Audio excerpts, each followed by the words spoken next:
அல்ல. அரசியல் அதிகாரத்திற்கு நாம் இந்த போட்டியை சந்திக்கவில்லை, இந்த தேர்தலை சந்திக்கவில்லை. நாட்டை காப்பதற்காக, நாட்டு மக்களை காப்பதற்காக, ஜனநாயகத்தை காப்பதற்காக, அரசமைப்பு சட்டத்தை பாதுகாப்பதற்காக இந்த தேர்தல் களத்தில் நாம் பங்கேற்கிறோம்.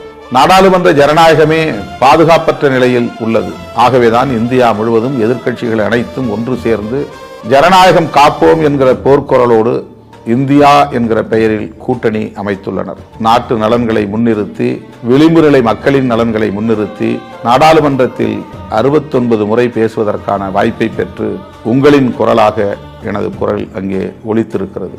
நாட்டை காப்பதற்கு, அரசமைப்பு சட்டத்தை பாதுகாப்பதற்கு, ஜனநாயகத்தின் விழுமியங்களை பாதுகாப்பதற்கு போராடுகிற ஒரு போராளியாக என்னை மக்களவைக்கு அனுப்பி வையுங்கள். நமது சின்னம் பானை.